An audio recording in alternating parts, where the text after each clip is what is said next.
Britain just promised kids would be safe online. Then a BBC-covered study says teen Instagram accounts are still riddled with suicide and self-harm content. 30 out of 47 protections, I'm air quoting that, either don't work or disappeared. Meanwhile, Starmer is pitching a shiny new digital ID, sold as a fix for undocumented immigration, but conveniently useful for building the mother of all databases. If the safety tech rather can't protect teenagers, maybe safety was never the point.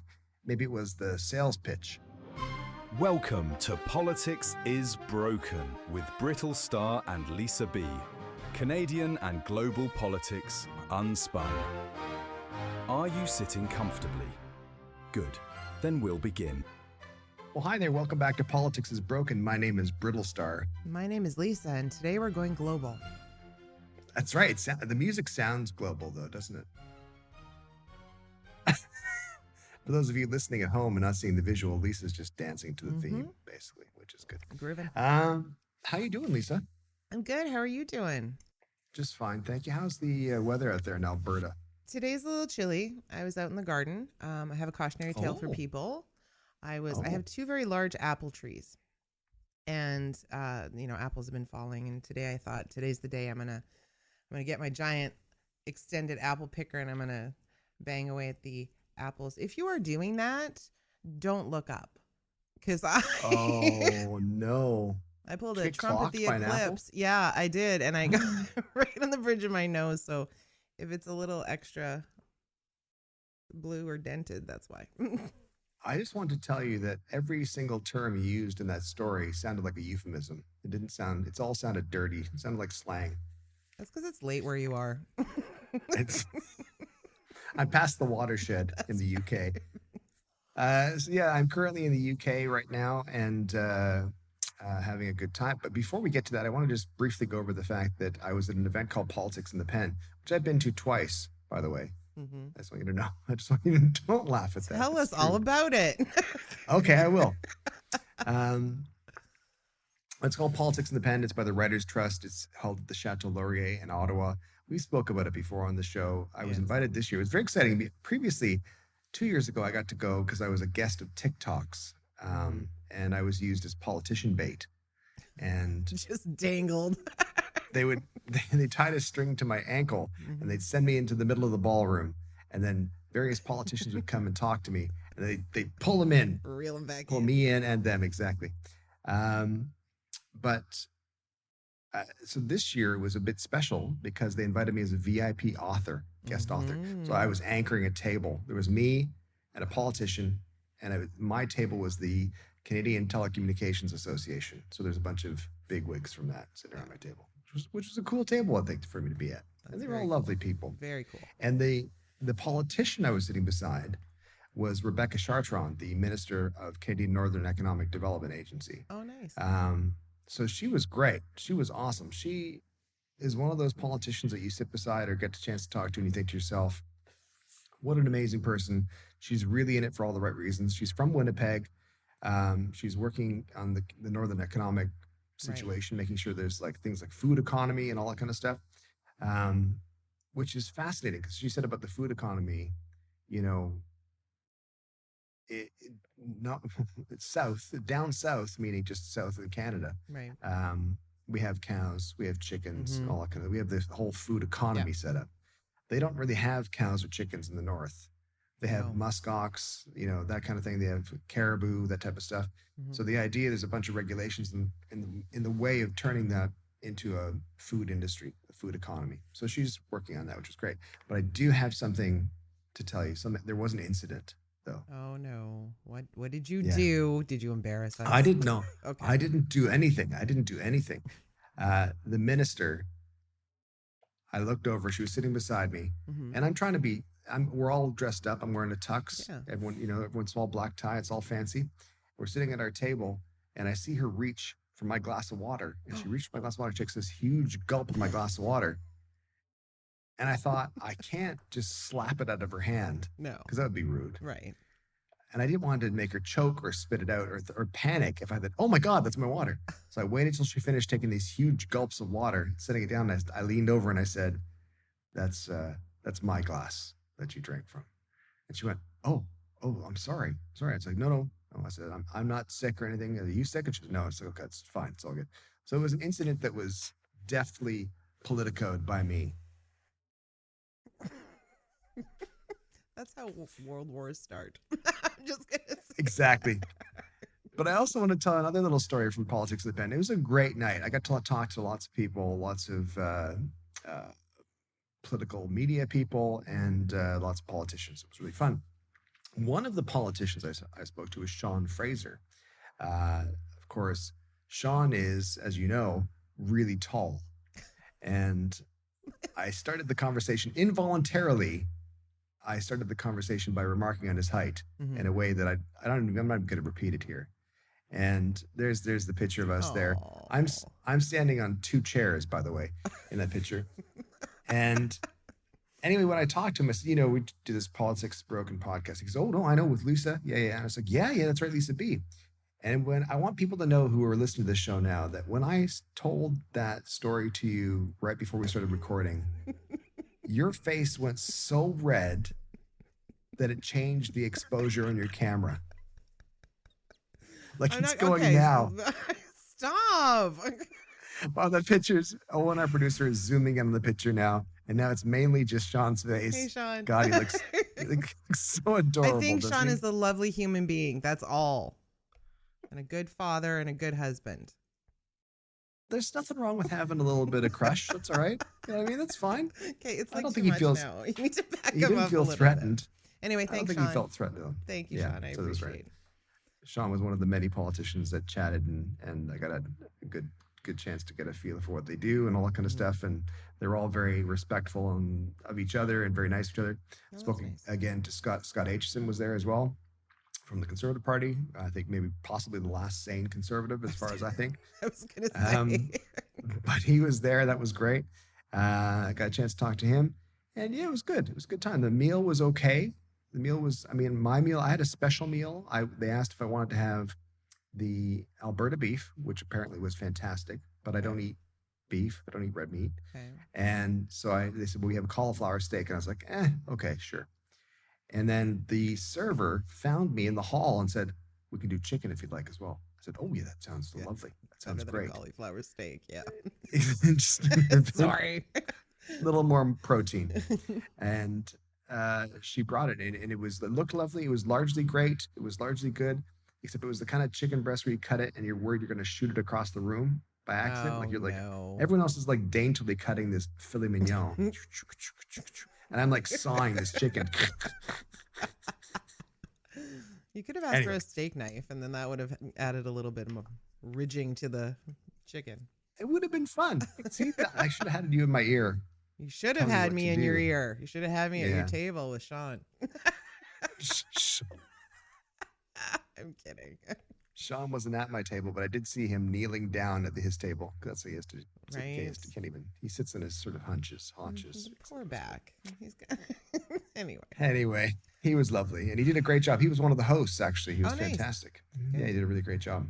But in other news, of course, as we said, I'm also in the UK currently, and one of the big conversation bits is talking about this digital ID that they've proposed in the UK. And what's interesting is that this morning, I arrived yesterday morning, and then this morning I logged into Blue Sky on my phone here, and it immediately popped up with a message saying we have to verify your age before you can get into Blue Sky. And I was like, oh, because you're in the UK. Okay. Like, that's interesting. Then I went on my laptop, and same message pops up, and then I have to do an age verification. So I did an age verification with this service called, what's it called? It's called something, KWS, Kids Web Services. And it had 2 ways for me to verify my age. One way was by using my computer's camera, and it would take a scan of my face and estimate my age based on the scan, or a credit card. And I chose the face. I was like, who cares? I'll give you. Sure, you want a picture of me? Excellent, fantastic. So it scanned my face. I had to match my face to the little frame thing. Outline, yeah. And yeah, exactly. And then it said scanning, then deleting scan, then verified. It didn't tell me how old it thought I was, which I was kind of hoping it would. I don't think you want to know. I thought it was going to be like a carnival thing where they're going to be like, 43? Between, yeah, exactly. Like the birthday game or something like that. But it was interesting. And then I did that and I clicked, and then another email came through to my inbox that said, just click here to verify your age. And I was like, well, this is dumb. Like, what have I done? This is silly. There doesn't need to be any actual process here. So what's interesting in the UK is with this digital ID program, I guess we'll go back to sort of like the Online Safety Act of 2023, which creates legal duties for platforms to protect children from harmful content, including suicide and self-harm, and empowers Ofcom, which is the Office of Communications, which is kind of like Ofcom is kind of like Canada's CRTC, but they have a bit more scope than the CRTC have. And they laid the child safety codes and guidance in Parliament on April of this year.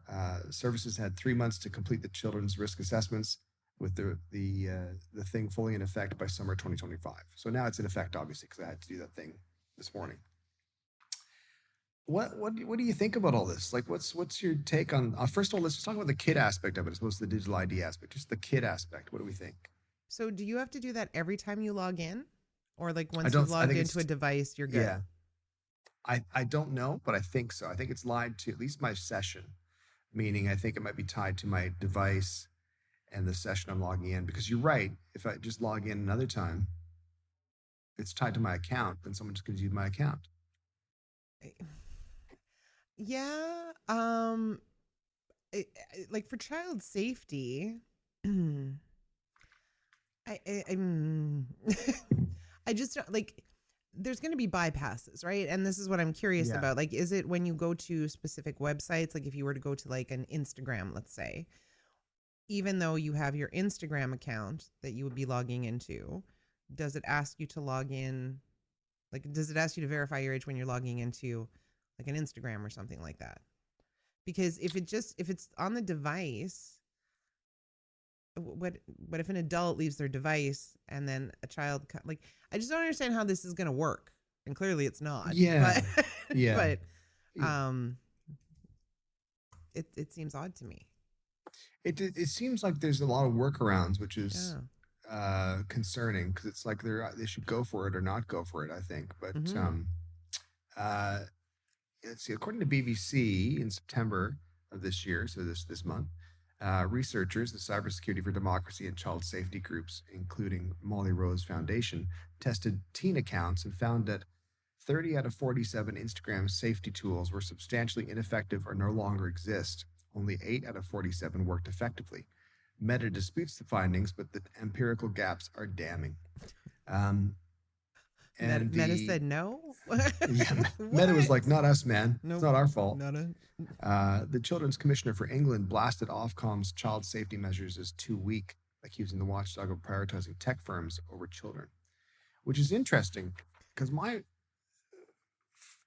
I find it weird with the digital ID thing in general, which we'll get into more as it concerns adults and stuff, but with kids as well. I think it's very, very difficult to do something that's not going to be easily circumvented. I mean, I feel like things that you're trying to prohibit kids from seeing have existed, and certainly I'm sure it's more prevalent now. But shouldn't, and I don't know, I mean, you're the one in Britain, I don't know. Shouldn't there be more on the back end to just like close the websites that are of concern? Like if there's these websites, and we know there's like blog things, and we see it all the time, that have really disturbing information or imagery or things like that. I'm not talking about your regular porn. I'm talking about like, right, fancy porn. Well, bad stuff, right? And kids have always found that. I mean, there was that when I was a kid before, like, the internet was really the internet. So I just don't understand how this is supposed to work. Like if it's a safeguard, like you have, on your TV and things like that, where kids can only access certain things, or on a device where they can only access, I guess, pre-approved websites, things like that. kids are smart though. And the people creating this content are trying to, I guess, reach kids. And there's so many different things wrong with this, but they're always one step ahead of a government response or, an organization's response, because they've already done it, and governments and organizations then have to react to what's already been done. So they're always ahead of it. I mean, I'm not opposed to children's safety, don't get me wrong. I just don't know if this is a false sense of security where parents might think, yeah, my kid's good, and clearly not. Yeah, I think it's a really good point. I think, to me, you know, recently I overheard a parent telling their child to show them a video um, that was posted everywhere about, it was the assassination, the murder of Charlie Kirk. And they said to their kid, "Hey, go get your phone and show us this video. Show your uncle this video, and or whatever. I don't know if it was an uncle, this other adult, this video that they were talking about." And I thought, well, that's not good. This, because I mean, my point at the time as well is, it used to be really only snuff films used to be really hard to find and only really for weirdos. Yeah. And now they're everywhere. It's just a scroll on Twitter, you'll see someone getting offed for sure. In an accident or something like that type of thing. And so my thought is, I appreciate the idea that we want to have something to deter kids from consuming this content. I don't think there's any need for a 14-year-old to know or to see rather that video. No. There's no, I don't know if there's any benefit. In my mind, I can't possibly fathom any benefit that would happen with that. You can't shield your kids. You can't, protect them forever. But at the same time, you shouldn't make it too easy. Like I said, with snuff films. But to me, it sounds like it's just a caveat. It sounds like it's just a disclaimer, a indemnity by the tech companies to say, well, we've washed our hands.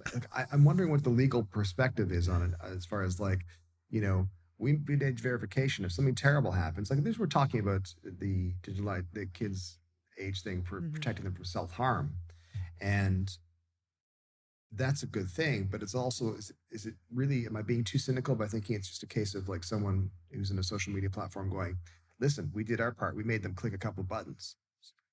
Well, and that's what I'm wondering, right? Because clearly they're not working, right? There's workarounds. Kids are smart, they're going to figure it out. But if a big tech company can say, you asked us to do this, we put this in place, it's not our fault that, a kid figured out how to get past it. Does that alleviate any responsibility and accountability should something bad happen? I mean, obviously there's websites and things where there's it's behind a paywall and stuff, but we've all heard the stories about the kid who bought like $5,000 worth of Roblox bucks, right, from their parents' credit card. So sure, kids will find a way to get past something if it's something they really want to see.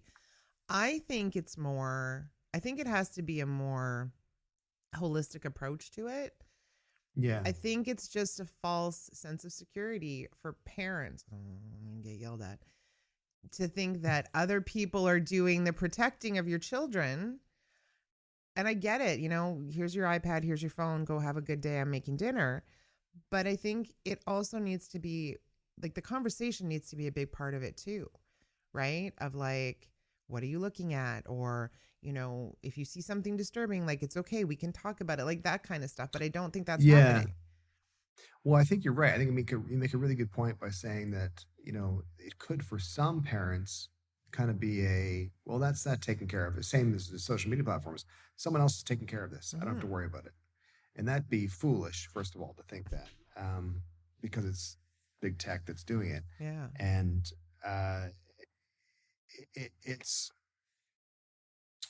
I'm not sure exactly what the solution would be, apart from exactly what you said, of being more involved as a parent. And I know that that's easier said than done. Sure. I know that my thing when our boys were younger and people would ask about it, I'd say, well, I try to be everywhere the boys are. I try to be everywhere the kids are. That sounds terrible saying like that. I try to go, I want to be, if they're on a certain platform, I want to have some idea of what else is on that platform. Sure. I can't directly control what they do on the platform or whatever, that's up to hopefully them making good decisions. And luckily, both boys have been pretty good. I think. I'm just guessing. I'm sure they have. Um, but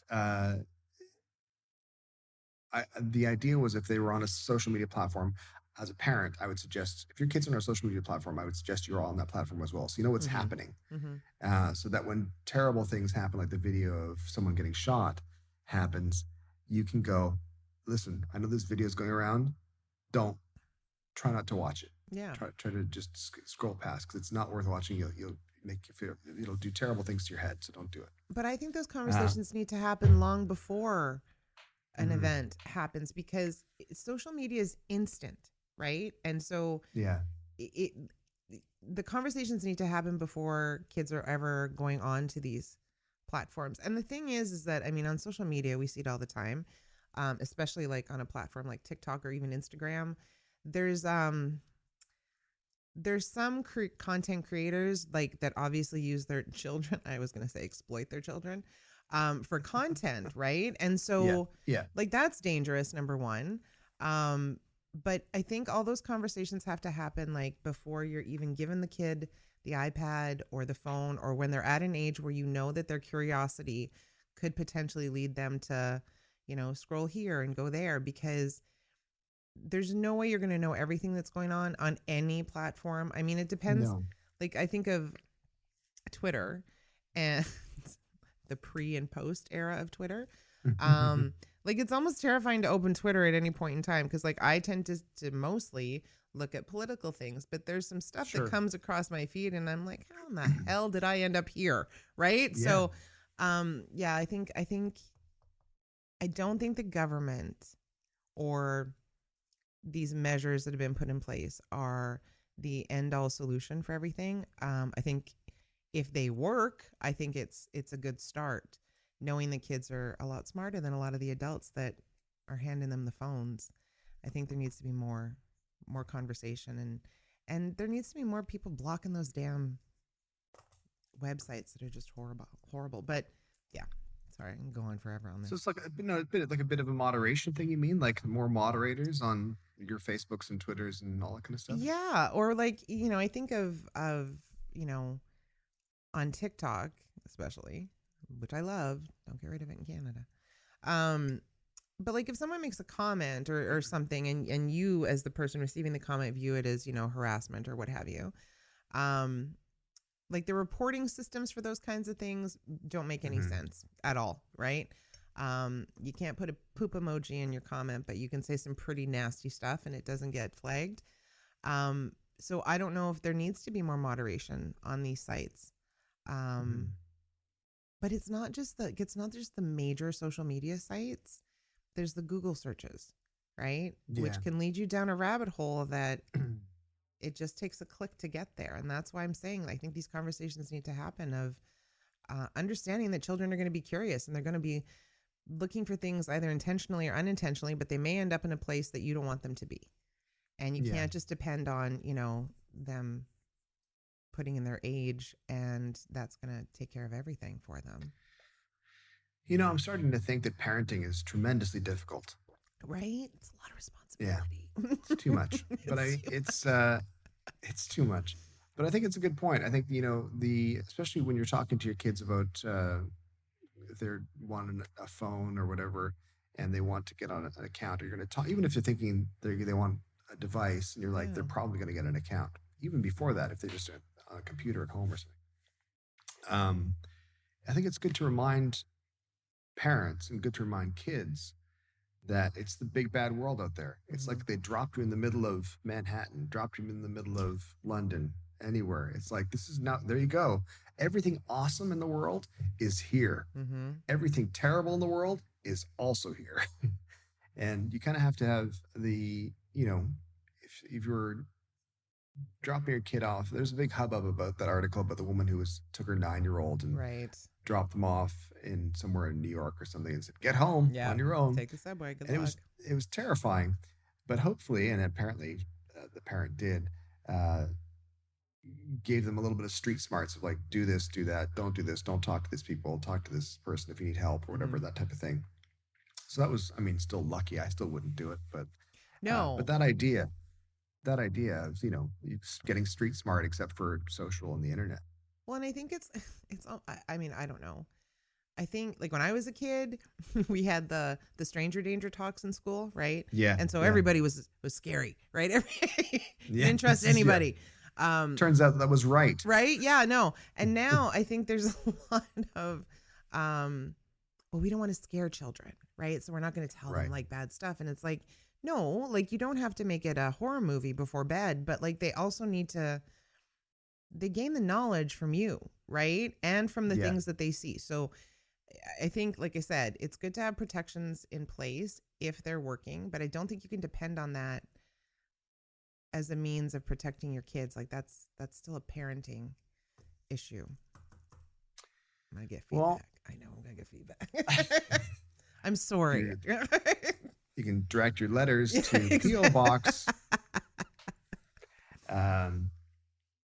But it just, in talking about one of the evils of social media and the internet in general, one of the terrible things, of course, is anonymous trolls Mhm. and the anonymity of the internet can cause a lot of problems. When people are accountable for what they say, they're usually a bit more careful with their words. Mhm. When they can have an anonymity, they can be a bit more free about what they're saying. They can say some terrible things. They can threaten people. Yeah. They can do all that kind of stuff, which you and I both know. However, that's also one of the biggest benefits of the internet is that you can safely search it for information that you need that you wouldn't necessarily feel comfortable searching for in your own name. Right. I'm thinking about even What are like you more thinking serious about? things. What are you thinking about, Stuart? trying to make a serious post.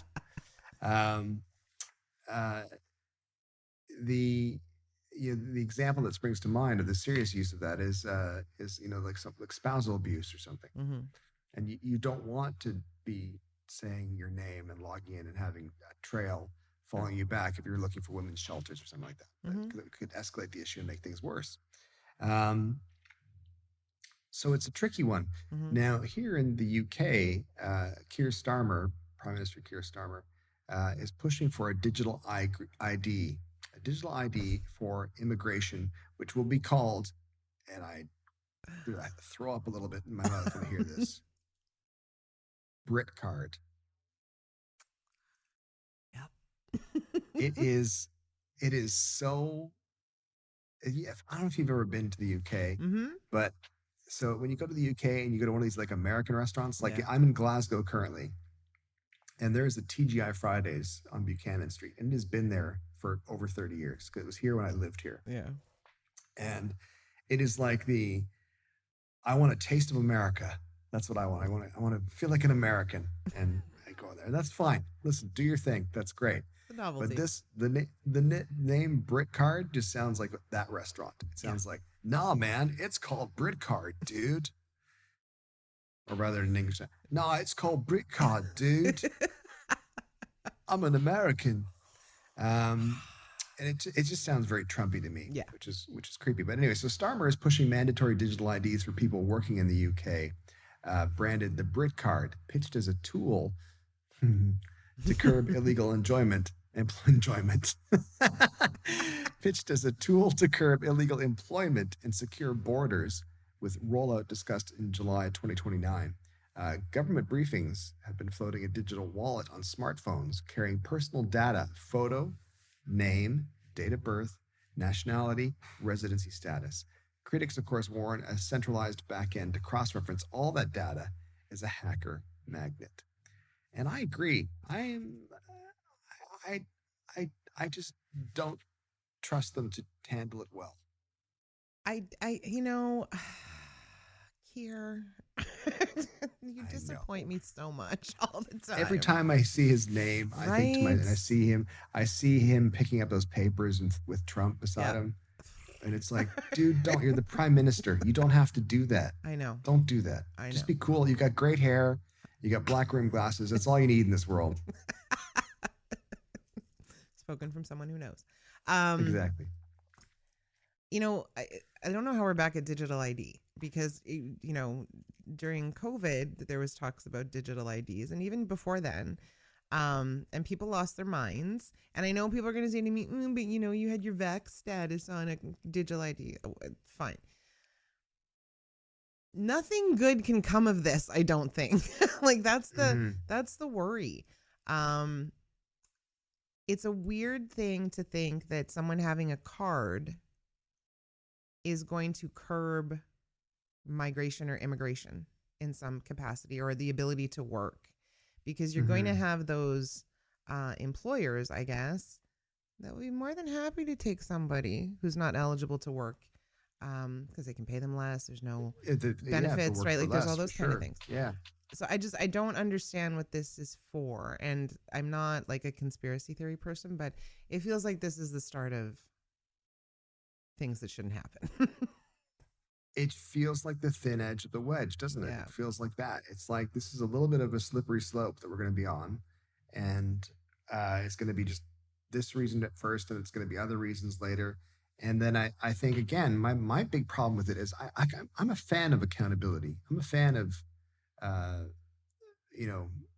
people knowing who people are for certain things, for access, for eligibility, for whatever. It's like, sure, you should. I'm a big believer in that idea of you should be able to be accountable to who you are. However, I also severely do not trust any government to properly secure and maintain a connected database that's cross-referenceable. No, that's not a word. You know what I mean? That can be cross-referenced. I'm so tired. I know. And you can get so much information in one single spot, and that seems horrendous. It's like a terrible, terrible idea. Cybersecurity experts. Sorry, I'll just add in a little bit here before you go on. Professor Alan Woodward said that he warned a centralized system paints a huge target for attackers. Civil liberty groups fear surveillance and exclusion of vulnerable people. Public resistance to the idea is massive, with petitions against the plan exceeding 1.6 million in signatures as of 27th of September. So people don't like it. So, so they're putting photo, name, date of birth, nationality. I'm assuming they're going to put sex on there as well. I guess so. So my question, I guess, just thinking ahead, is that sex at birth? Because what does that do to the transgender community, right? Sure. That's just another marker for them, which could be dangerous. I mean, it's weird because, in Alberta, Danielle Smith wants to put citizenship on our driver's licenses. And that's to secure voting integrity and all that kind of stuff. Is it? Like, I don't know that anybody that sees your driver's license needs to know what your citizenship is. There's always a risk, right, of you losing it, and then your information is there. The same thing applies here. Like, I feel like we've been here before. Haven't we been here before? Didn't they try and do this before? They in the did, UK? in fact. They did, in fact. It was actually in 2006 they tried to do this before. Identity Cards Act of 2006, the Labour government introduced biometric ID cards tied to a national identity register. It was scrapped in 2010. The Conservative Liberal Democrat coalition repealed the act and destroyed the database. Hang on to this story. This is fantastic.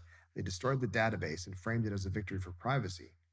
The reasons that it failed is it was seen as Orwellian, of course. There was massive cost overruns, apparently ballooning to £5 billion, so $10 million. There's public mistrust, of course, and refusal to adopt to it.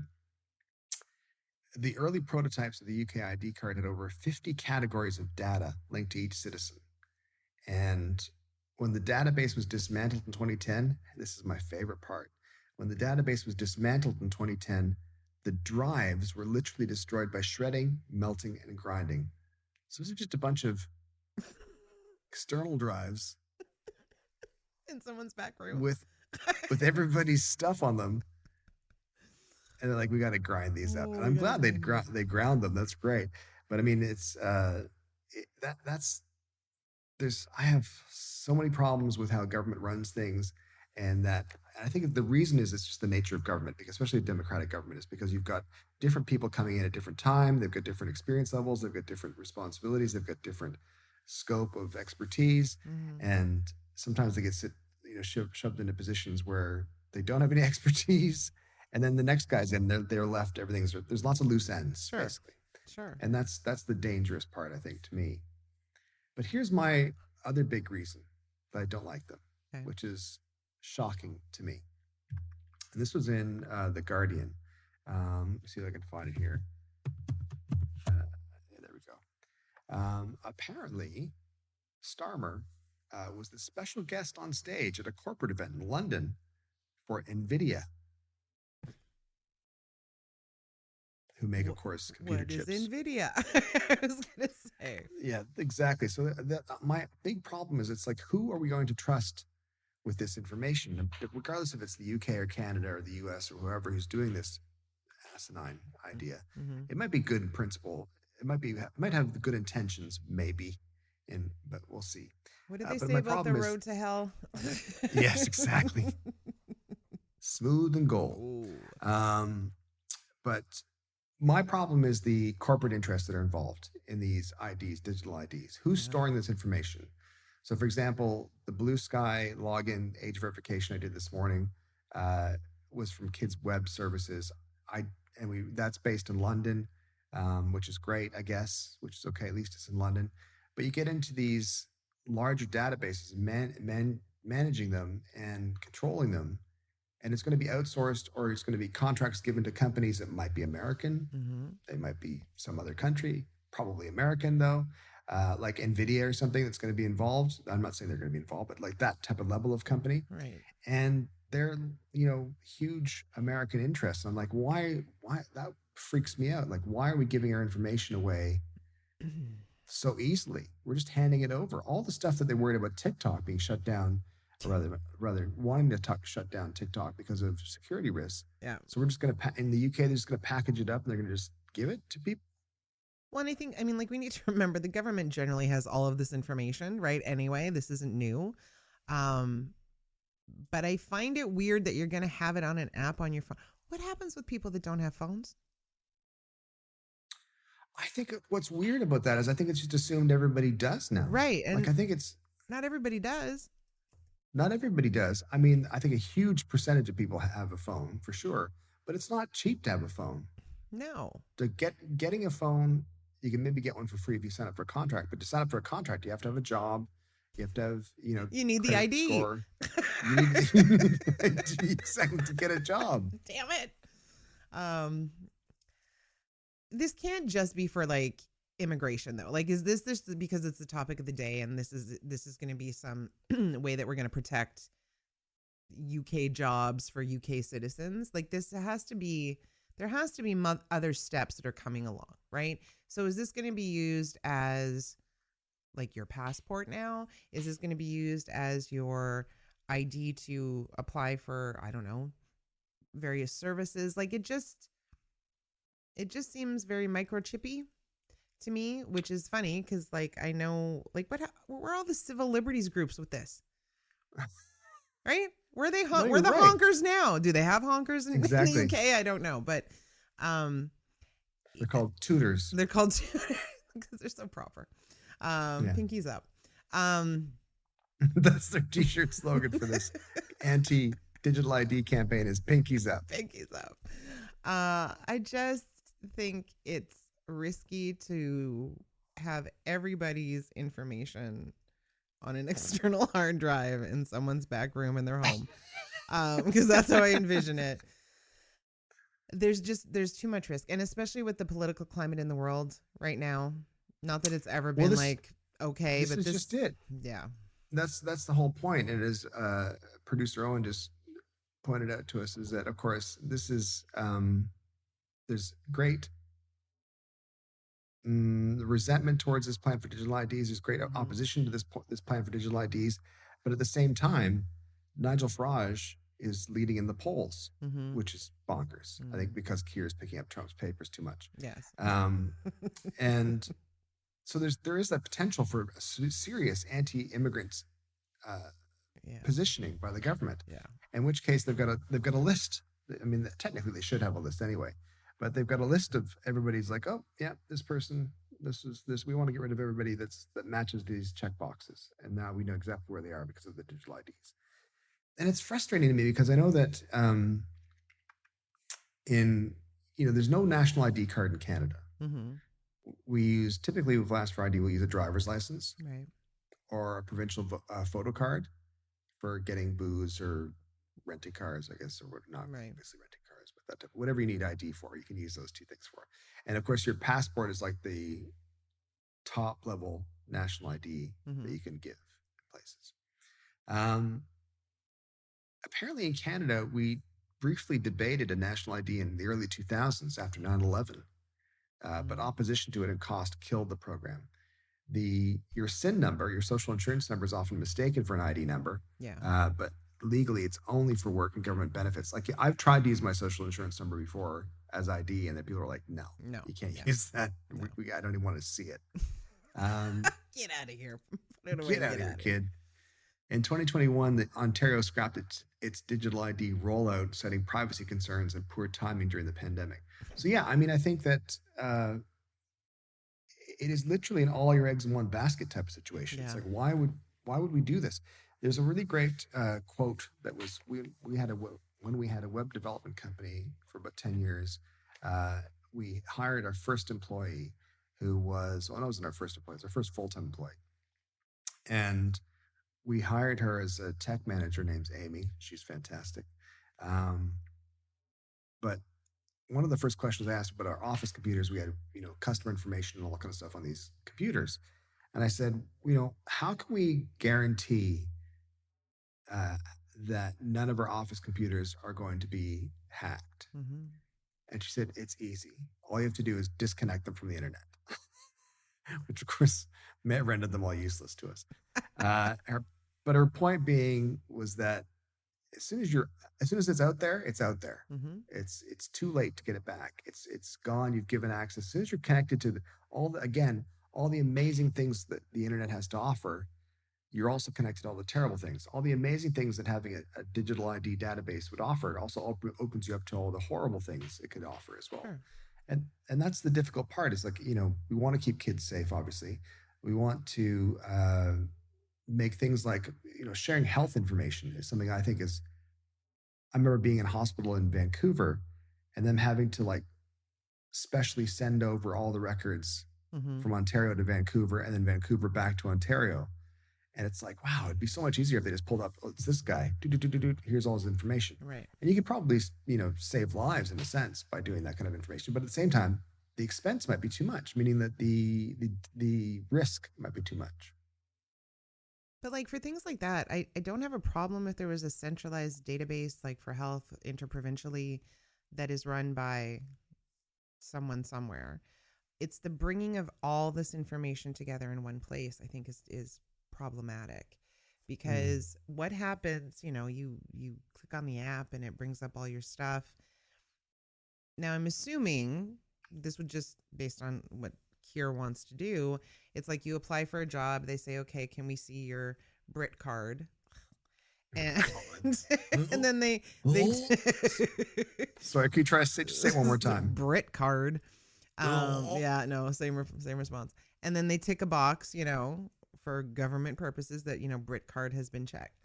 But at some point, if this exists, at some point it's going to be expanded out. And so what happens, I try to put in Canadian perspective. You get pulled over by the cops and they're like, well, we want to see your ID. And so you bring up your digital ID, your CAN card. And then I know, right? Just as bad. But it has information that isn't pertinent or relevant or shouldn't be seen by just, whatever schmo wants to see it. Right. Yeah. And that's the slippery slope that I think it's, and I mean, how many times have we in Canada been like, oh, there may have been a security breach, right? Your Air Miles card Was it, what's it called? Dynalabs or something like that? They had the security breach as such and a bunch of information was one. Yeah. Yeah. I mean, that happens all the time. And as someone who's, been in charge of servers before, it is almost impossible to stop people from accessing anything that's connected Yeah. to the internet. Yeah. I mean, it's not quite as easy as it shows you in the movies. It's not like we're in. It's not quite that easy, but I mean, it's essentially impossible to stop everybody from getting in to get whatever information they want. Is it illegal? Absolutely, it's Sure. illegal. But it's But if you're putting it all in one place on a plate for somebody, it might be right. worth it for them to try and do it, I don't know. And it was Ohms stating, clarifying, thankfully, it's Life Labs, not Dino Labs. Oh, Life Labs, sorry. Life Labs, yeah. So yeah, I think there's something about making it a bit too easy for the bad guys, which concerns me. Yeah, and I'm going to say that this, because I feel like it was tried, or it was discussed in the past. Everyone was like, no. Now we're going to try and do it a little bit more fancier now. It sounds rushed. It doesn't sound like it's been really thought out. And all the consequences, the pros, cons. It sounds like Brexit to me. So maybe we just take a step back. Let's take a breather. Figure out what your plan is. Educate people on the pros and cons, so that an educated decision can be made about it. But I agree, and I want to clarify that the term BritCard, if that was just a card you could get that would get you discounts at Greg's or Pret, free sausage rolls once a month. Yeah, exactly. You'd be like, you know what? I would be the most awesome name in the world. Right? I would love Brit. I would be like shouting about the BritCard every day. But because it's tied to this, and I think it's tied to, it could so easily be used for nefarious purposes. I just think it's not. I'm not a fan of it. I'm not a fan of it at all. So what's interesting is that there's two narratives. Of course, there's protecting kids and there's securing borders, but both cultivate identity plumbing, which is a term I've never heard before. Verification, linkage, and audit trails, which is spooky to have it called identity plumbing, but it's a very apropos term. It's all the pipes that go everywhere. I'm familiar with plumbing. There you go. I picked up on that analogy right away. They can be repurposed. If teen protections don't work, though, yet state ID races ahead, what's the system really optimized for? Like, what are we doing this for? And I think that's the bigger question, is like, what are we doing this for? Is it going to offer any sort of, with the BritCard, is it going to offer any actual benefits, or does it just make it easier to thwart people? Not even thwart people, to impede people? I think it's just a Band-Aid. It's a look at what we're doing, and this is going to solve problems, much like, the safety for children. It's like, well, we're going to implement all these things that don't work, but it's that sense of security that someone else is looking out for me, or for my children, or for, employment and immigration. And I don't think it's going to do anything except put people at risk. There's some sentiment that it's just being used to win favor, right, from the Nigel Farage more right-leaning crowd, meaning it's a bit of an appeasement and to try to bring in that crowd. I don't think that down that path no victory lies. I think it's not good. I think the idea of saying let's head down a path that's going to make it easier to accuse and make life difficult for vulnerable communities, meaning whether that be trans or whether it be immigrant or whatever, it's not a good, it's like, it seems to me too obvious that it's not going to be a good direction for any country to take. I think it's going to backfire, because I think the right side that would be concerned with this immigration thing would only want the cards for other people. I don't know that they're going to want these cards for themselves. Yes. They're more of an other.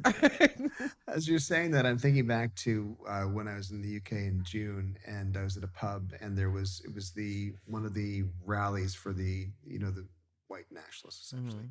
And there was a table full of guys beside us who were doing lines of cocaine. And this was a nice pub, lines of cocaine off the table, and actually absolutely hammered. And just really, I wouldn't say if these guys were offered up to other countries, this is the exact type of people you'd say Britain was not bringing their best not sending their best. Mm-hmm. They were more than a little rough around the edges, but they were also at the same time, I'm sure they all had homes, they all had cars, they all had all that kind of stuff. There's nothing, they had nothing physically wrong with them. But those guys thought just because they were white and straight, that's it. They were the best. And I get concerned about the idea of, like I'm not get concerned. I find it impossible that these guys are going to be like, yeah, sign me up for a national ID card. Yeah, I'd like to be carded. That's exactly what I want. Yeah, no, I don't think so. Let me finish this. Let me just bump this line off this pub table and I'll fill out the rest of my digital ID card. Whew. So anyway, that's a no bueno. Yeah. That's a no bueno. No bueno, yeah. So we got the law, the codes, the age checks, and the press conference, but teens are still seeing terrible content, self-harm content. And while that fails loudly, a national digital ID quietly powers up, sold as border control, designed for everything. If safety was the goal, you'd measure that what kids actually see. If control was the goal, you'd build an ID that reaches into work, welfare, driving, tax. Which one looks like it's working? I'm not sure. I mean, it seems like the kid one is not working that well. And so the national ID one is not going to be received very well. And it's not going to work well either. It's just not going to do it. It's not going to happen. Well, there you go. Well, listen, I want to thank you for watching and or listening to Politics is Broken. I am going to go to hopefully Paisano Pizza across the street here in Glasgow and get some dinner. It's 9:00 for me. That's the time difference. If you're listening on Sunday morning, it is that severe of a time difference that it's Saturday at 9:03 p.m. But yeah, thank you so much. Make sure that you subscribe, follow, all that kind of stuff on your favorite podcast platform. You can also find us at brittlestar.com. Paid subscribers get to see the video. They get to see the exposure changing on Lisa's camera when we mention Sean Fraser's name. I hate all of you right now. Oh, yeah. Lisa? Yeah, Lisa B? Yeah. Shut up. Yeah. Hey, listen, tell her I say, hey. Hey. Hey, listen, everyone, thanks so much for watching and listening. We'll talk to you next week. Take care. Bye, everybody.